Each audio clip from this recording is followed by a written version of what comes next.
സാഹചര്യങ്ങളാൽ നിർബന്ധിക്കപ്പെടുന്ന ഘട്ടകാലം കൊലയും ആക്രമണങ്ങളും നാടിന്റെ നഗ്നമായ ചിഹ്നങ്ങള്. പ്രിയമുള്ളവരെ, സംഘടിത വാർത്തകളുള്ള ഒരു ഭാഗത്ത് ജനാധിപത്യത്തെ വ്യതിരിക്കുന്ന ബിജെപി സർക്കാർ മറുഭാഗത്ത് രാജ്യത്തിന്റെ ഇടഞ്ഞെത്തി കീറുകയാണ്. തടയപ്പെടാത്ത ചെങ്കോറ്റത്തിന്റെ കഥകളാണ് നമുക്ക് എടുത്തു നിറഞ്ഞ ചുടുനിറത്തിന്റെ ചൂടും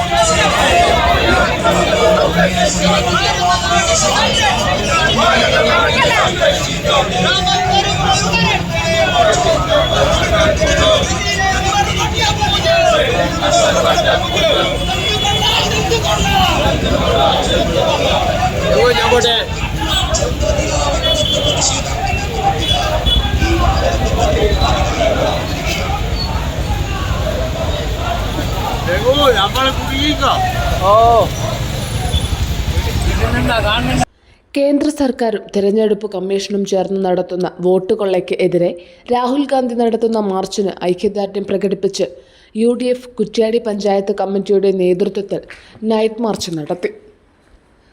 കുറ്റ്യാടി ചാരുമ്മൽ താഴെ നിന്നും ആരംഭിച്ച march UDF chairman SJ Sajeev Kumar, block president Sreejaya Shoorath, Muslim League panchayat president VP Moidu, Congress മണ്ഡലം president PK Suresh master, UDF convener K Moidu, Muslim League panchayat secretary KK Manaf, T Suresh Babu, CK Ramachandran, Kovilath Noushad, EM Azhar, PP Alikutty, Mangalassery Balakrishnan, CV Moidu master, Rahul Chalil, Siddharth Narikkottumchal എന്നിവർ നേതൃത്വം നൽകി.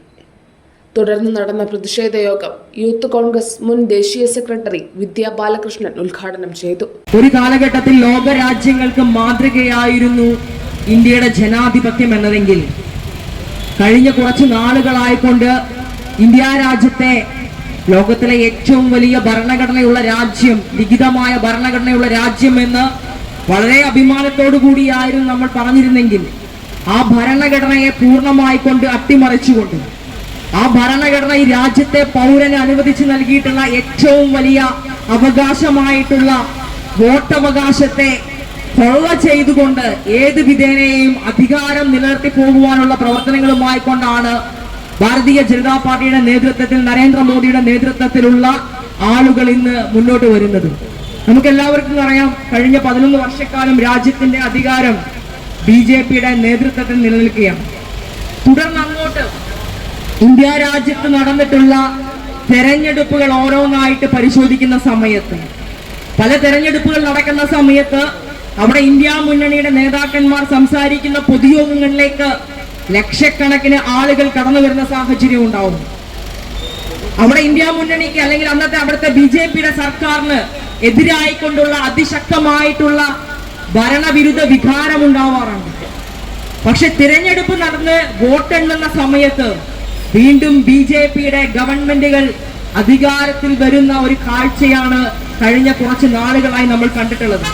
അത് ഹരിയാനയിലാണെങ്കിലും, രാജ്യത്തെ ഏറ്റവും വലിയ കർഷക പ്രക്ഷോഭത്തിന് നേതൃത്വം നൽകിയിട്ടുള്ള ഹരിയാന സംസ്ഥാനം, അതുപോലെ തന്നെ ഉത്തരാഖണ്ഡിൽ കഴിഞ്ഞ തവണ നടന്നിട്ടുള്ള തെരഞ്ഞെടുപ്പ്, അതിനുശേഷം കഴിഞ്ഞ പാർലമെന്റ് ഇലക്ഷനിൽ നമുക്ക് എല്ലാവർക്കും അറിയാം, രാജ്യത്ത് ഇന്ത്യ മുന്നണിക്ക് വേണ്ടി അനുകൂലമായിട്ടുള്ള എല്ലാ സാഹചര്യങ്ങളും ഉരുത്തിരിഞ്ഞു വരികയും അതിശക്തമായിട്ടുള്ള പോരാട്ടം രാഹുൽ ഗാന്ധിയുടെ നേതൃത്വത്തിൽ ഇന്ത്യ സഖ്യം കാഴ്ചവെക്കുകയും ചെയ്തതാണ്. UDF ചെയർമാൻ സജീവ് കുമാർ അധ്യക്ഷത വഹിച്ചു. കൺവീനർ K മൊയ്തു സ്വാഗതം പറഞ്ഞു. തുടർന്ന് കോൺഗ്രസ് മുസ്ലിം ലീഗ് നേതാക്കൾ സംസാരിച്ചു.